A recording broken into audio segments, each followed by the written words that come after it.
The award of the Nobel Peace Prize 2012 topped the agenda of the President of the European Commission.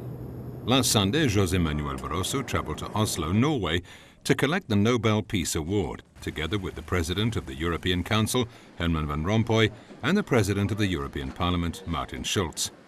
On October 12, 2012, the Nobel Prize Committee had decided to award the 2012 Nobel Peace Prize to the European Union for over 6 decades' contribution to the advancement of peace and reconciliation, democracy and human rights in Europe. The Nobel Committee said its decision was based on the stabilizing role the European Union has played in transforming most of Europe from a continent of war to a continent of peace. The award ceremony took place on Monday, the 10th of December, in Oslo's famous City Hall, in the presence of the Norwegian royal family and of 20 heads of state or government of the European Union. The Nobel Diploma and the Nobel Medal were handed over from the chairman of the Norwegian Nobel Committee, Mr. Thorbjørn Jagland, and received by the 3 presidents on behalf of the European Union. 4 young Europeans, winners of the youth contest organized by the EU, joined the EU delegation in Oslo to collect the prize. In the acceptance speech jointly delivered with Herman Van Rompuy, President Barroso recalled the milestones and achievements in Europe's reunification, while leaving no doubt that the award is also an encouragement for the future. He said that while being still work in progress, the whole European project is a powerful inspiration for many around the world.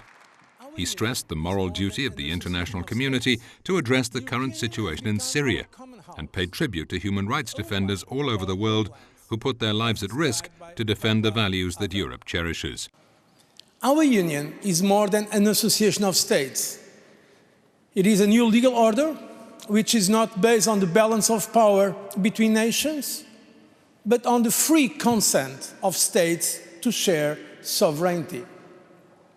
From pooling coal and steel to abolishing internal borders, from 6 countries to soon 28, with Croatia joining the family, this has been a remarkable European journey which is leading us to an ever closer union. And today, one of the most visible symbols of our unity is in everyone's hands. It is the euro, the currency of our European Union. We will stand by it.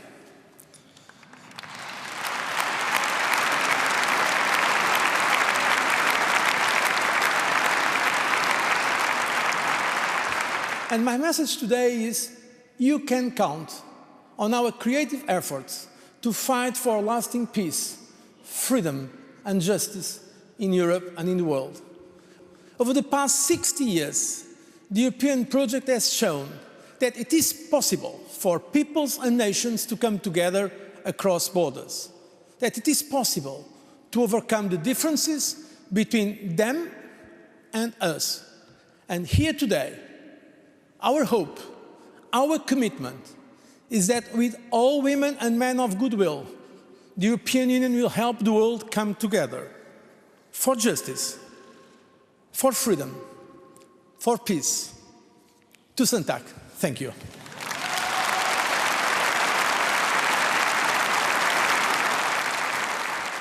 The official program lasted 2.5 days altogether and included meetings with the Norwegian King and Queen, the Prime Minister, the Parliament, the opening of an exhibition, meetings with Erasmus students and with Save the Children. In the evening, nearly 2,000 people came to honor the laureates of the prize in the traditional torchlight parade. The procession started outside Oslo Central Station and moved up to the Grand Hotel, where the presidents of the 3 key EU institutions received the tribute from the hotel balcony. The EU had decided that the Nobel Prize money of €930,000 would be given to projects that help children struggling in war zones, with the recipients to be announced on December 18th. The European Union will match the prize money, so that a total of €2 million could be given to the selected 8 projects. Back from Oslo, President Barroso joined on Wednesday the plenary session of the European Parliament in Strasbourg. During a special ceremony, the Nobel Peace Prize was symbolically handed over to 20 citizens of different ages and nationalities to represent the people of Europe. President Barroso paid tribute to the genius of the Founding Fathers, who built peace and reconciliation on a process of economic integration in the wake of the Second World War. After the ceremony, during the plenary debate focused on preparation of the EU summit, the President urged focus ahead of this week's European Council meeting and stressed that the situation in the euro area has improved but remains fragile. He also pleaded for urgent action to define a roadmap towards a future deep and genuine economic and monetary union. He recalled that the Commission's blueprint of the 28th of November sets out the vision for a solid architecture for economic and monetary union and identifies the most pressing tasks and maps out the work for the weeks, months and years ahead, while respecting the integrity of the union and the necessary balance between responsibility and solidarity. On Thursday, the President welcomed the agreement on the single supervisory mechanism reached very early in the morning by the EU's finance ministers. Meeting bilaterally with the Italian Prime Minister Mario Monti, he underlined that this agreement was a crucial and very substantive step towards completion of banking union in Europe. He also praised the Italian government's reform efforts, including significant measures to bring down Italy's excessive deficit and to tackle high government debt. He then joined the European heads of state or government gathering in Brussels for a two-day European Council on the future of the economic and monetary union. The European Council formally endorsed the agreement on the single supervisory mechanism. The President welcomed the endorsement and stressed that the agreement is a key to all further steps in the construction of the banking union. The European Commission will present a proposal for the next key step, a single resolution mechanism, in 2013. The heads of state and government also had a very open discussion on the medium and long-term elements proposed in order to deepen the economic and monetary union. They will come back to this discussion at the June 2013 European Council, for which they asked the President of the European Council, in cooperation with the President of the European Commission, to come forward with more concrete ideas and a time-bound roadmap. We started this year, as you know, with many commentators, and not only commentators, many market analysts and actors, also in the financial markets, seriously questioning whether the euro and indeed European integration would survive. That was a common theme. I've got many questions about, do you think the euro is going to survive? How long is it going to survive? How do you see the dismantling of the euro?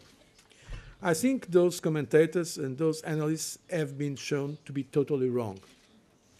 We are tackling the crisis. We have a long-term vision for our union. This week was indeed a good week for Europe, not only the Nobel Peace Prize, that means a lot for us, but also, in more concrete terms, the very important agreement on SSM and on Greece. This was extremely important as well. So I need to say to you that I really am confident that we are going to overcome the difficulties. Of course, we have always, as we said, to match the ambition with concrete decisions. We have to find the right balance between the ambition and proper sequencing. But I think we are making progress, and I want to conclude wishing you and your families a happy Christmas.